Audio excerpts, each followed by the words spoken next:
Donald ট্রাম্পও কিন্তু ভয় পায়। অনেকেই মনে করে ডোনাল্ড ট্রাম্প খুবই শক্তিশালী পারসন এবং পৃথিবীর মধ্যে সেরা কয়েকটা কান্ট্রি থাকলে তার মধ্যে যুক্তরাষ্ট্র অর্থাৎ ডোনাল্ড ট্রাম্পকে কিন্তু গণ্য করতে হবে এবং উনি কোনো কিছুতে ভয় পায় না। বিষয়টা কিন্তু এরকম না, ডোনাল্ড ট্রাম্পও কিন্তু ভয় পায়, তার যে জীবন আছে জীবন নিয়ে কিন্তু ভয় পায়। ঘটনাটা ঘটেছে গত মাসে, কিন্তু তুরস্ক গেছিল হচ্ছে ডোনাল্ড ট্রাম্প একটা নেটো বা আন্তর্জাতিক বা ইউএসের একটা হচ্ছে সংস্থার একটা মিটিংয়ে, সেখানে তুরস্ক গেছিল।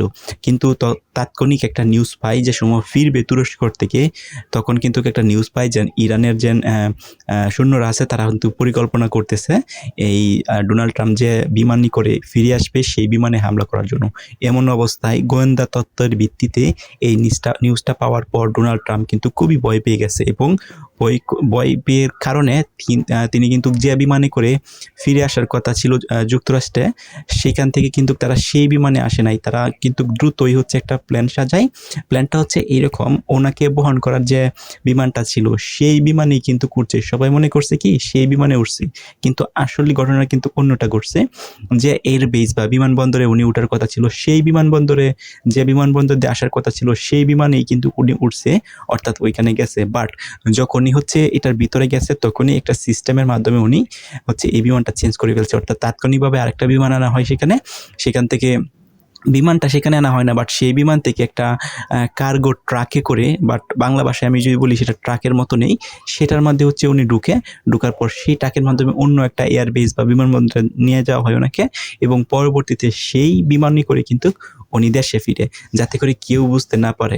অর্থাৎ এই বিমানে, অর্থাৎ যে বিমানে কথা ছিল যাওয়ার, সেই বিমানে যদি কেউ অ্যাটাক করে বা সবাই তো জানতেছে, বা ইরানে যদি আক্রমণ করে, তাহলে তো সবাই মনে করবে যে হ্যাঁ ডোনাল্ড ট্রাম্প এই বিমানে আছে, এই বিমানে আমরা ব্যালিস্টিক মিসাইল নিক্ষেপ করি বা এই বিমানে আক্রমণ করি।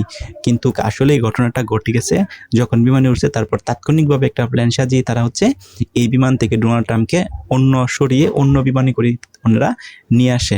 কিন্তু পরবর্তীতে যে দুইটা বিমান, যে বিমানে আসার কথা ছিল এবং নতুন বিমান, দুইটা বিমানেই কিন্তু একসাথে উড়াল দেয় এবং সেটা কিন্তু যুক্তরাষ্ট্রে এসে পৌঁছায়। বাট যুক্তরাষ্ট্রে আসার পরেও ওনারা হচ্ছে সিকিউরিটি পারপাসে হচ্ছে যে বিমানে করে আসছে নতুন বিমানে, সেই বিমান থেকে নামে নয়, উনি হচ্ছে আবারও বিমান চেঞ্জ করে, ওই বিমান থেকে আবারও পুরাতন বিমানে, অর্থাৎ প্রথম যে বিমানে আসার কথা ছিল সেই বিমানে আবার হচ্ছে ওনাকে ঢুকিয়ে দেওয়া হয় এবং সেই বিমানের থেকে আবার ওনাকে নামানো হয়, যাতে করে সবাই এই যে সিস্টেমটা আছে বা এই যে একটা সিকিউরিটি বা নিরাপত্তা দিয়ে ওনাকে যে নিয়ে আসছে, এটা যাতে করে কেউ না বুঝতে পারে, এটার কারণে কিন্তু সেই বিমানতে আবার বের করে নেওয়া হয়েছে এবং সবাই মনে করছে হ্যাঁ যে বিমানে থেকে আসার কথা ছিল সেই বিমান দিয়ে আসছে। কিন্তু এখানে টোটালি একটা ডিফারেন্স ঘটনা ঘটে গেছে।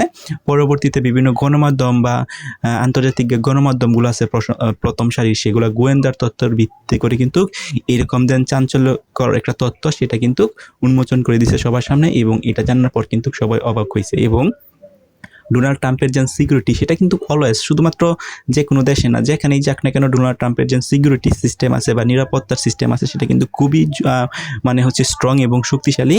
সো ওনারা হচ্ছে কেউই চায় না ডোনাল্ড ট্রাম্পের জীবনের কোনো রিস্ক থাকুক বা কেউই অ্যাটাক করুক বা অ্যাটাক করে চলে যাক, এরকম কোনো কিছুই পসিবল হয় না। কারণ কোনো কিছু যদি অস্বাভাবিক মনে হয় তাহলেই কিন্তু ওরা এরকম একটা প্ল্যান সাজিয়ে ফেলে সাথে সাথেই, যাতে করে ডোনাল্ড ট্রাম্পের কিন্তু কোনো প্রকার ক্ষতি না হয়। এবং ডোনাল্ড ট্রাম্পের নিরাপত্তা প্রহরী যারা আছে এবং যারা সিকিউরিটি গার্ড আছে তারা কিন্তু খুবই চতুর এবং খুবই স্ট্রংলি এবং খুবই হচ্ছে বুদ্ধিমান, এবং হচ্ছে তারা কিন্তু যে কোনো পরিস্থিতিতে ডোনাল্ড ট্রাম্পকে কিভাবে রেস্কিউ করা যায় বা কিভাবে তার জীবনটাকে রক্ষা করা যায় প্রত্যেকটা পজিটিভ কিন্তু তারা জানে, এবং হচ্ছে খুবই সারা পৃথিবীতে যদি কোনো চতুর সৈন্য থাকে তার মধ্যে কিন্তু ডোনাল্ড ট্রাম্পের সিকিউরিটি প্রোভাইড করে যারা, তারা কিন্তু অন্যতম।